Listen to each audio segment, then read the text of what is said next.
staged UFO attack on Earth. We have been preconditioned by all the media for the past couple of decades to slowly but surely start accepting the existence of aliens and UFOs.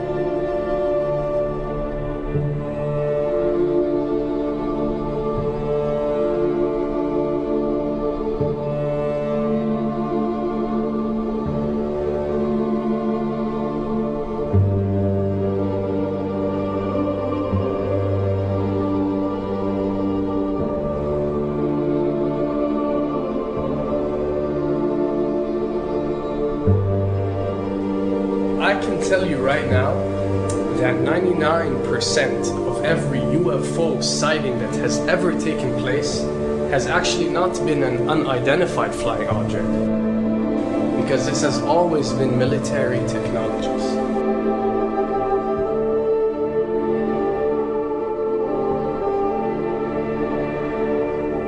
Another thing I'd like to point out is surveys and questionnaires.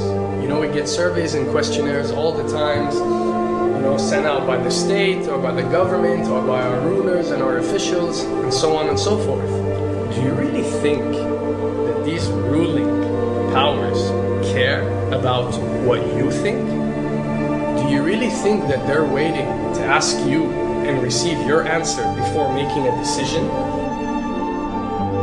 What happens with these questionnaires is that they are released. For example, what country do you think the US should attack next?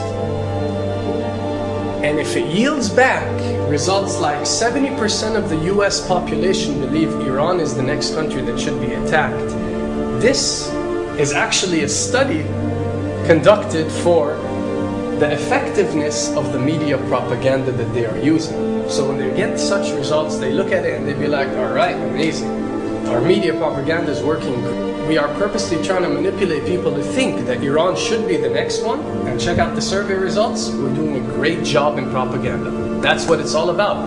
And if the results come back and they aren't up to par, so let's say 20% want war with Iran and 80% want actual peace, they say, okay, so now we have to go and rework our media propaganda and make it more effective so these percentages change. Why am I saying this? Because of the UFO phenomenon.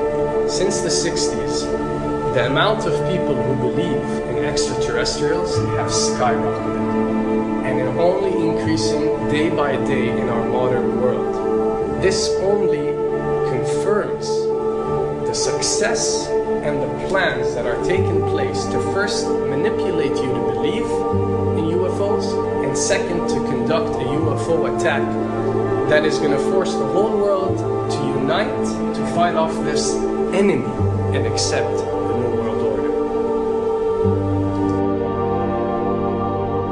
A former Canadian government official is warning we may be on the verge of intergalactic war, saying, quote, the Bush administration has finally agreed to let the military build a forward base on the moon, which will put them in a better position to keep track of the comings and goings of visitors from space, and to shoot at them if they so decide.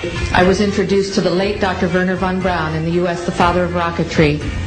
In my first meeting with him, during that first 3.5 hours, he said to me, Carol, you will stop the weaponization of space, because there is a lie being told to everyone that the weaponization of space is now first being based upon the evil empire, the Russians. There are many enemies, he said, against whom we're going to build this space-based weapon system. The first of whom was the Russians, which was existing at that time. Then there would be terrorists. Then there would be third world countries. Now we call them rogue nations or nations of concern. Then there would be asteroids. And then he would repeat to me over and over, and the last card, the last card, the last card would be the extraterrestrial threat. As a military strategist, as a person who worked on the MX missile, which I did later, he said, you will find that there is going to be a spin to find some enemy against whom we have to build space-based weapons, and now we should expect the spin. And that's the formula, except that it's all based on a lie. A supersonic saucer. Called the Silverbug, it was truly revolutionary. The plans show in detail a multi-jet engine craft that boasted amazing maneuverability and speed. It's an intriguing thought that this concept may tie in with the work of the German scientists who brought saucer technology to the US at the close of the Second World War. What was needed were certain cover stories. What do you do when people are spotting aircraft and then telling reporters that they've seen something very unusual flying out of an airbase in Nevada?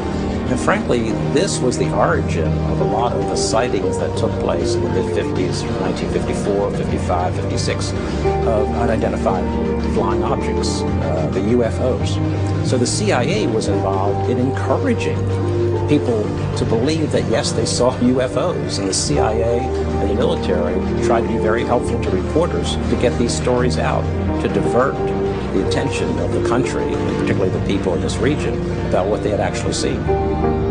Mexican Air Force pilots capturing on videotape what are said to be 11, count them, 11 UFOs. The Mexican Air Force has released a video that some of you are going to find difficult to believe. A journalist says it shows images of UFOs tracking a Mexican military plane. So what's the truth about UFOs? The story of successive attempts to develop radically new forms of flight, conducted under the strictest secrecy, is inextricably bound up with our relationship with UFOs over the last 60 years. Whether it's Allied pilots buzzed by strange balls of fire in 1942, or the Roswell incident 5 years later, there is a strong case to be made that secret military technology offers a convincing explanation for many UFO stories. Anytime the government has secrets that they can keep from us, they can manipulate us by those secrets. In essence, they still remain 25 years at least ahead of us in technology, information, and knowledge, and secrets, and they are using them against us. I heard over the years many times over that the plan to usher in the New World Order would be to make all the people in this country and around the world feel totally helpless to prevent the New World Order from occurring, this world dominance plan, by saying that we had been invaded by aliens, so that we would say, oh please UN, come in and help us all. So bear in mind that there is a planned orchestration to get people to be submissive through the secret technology and information that they're keeping from you under the blanket of the so-called National Security Act.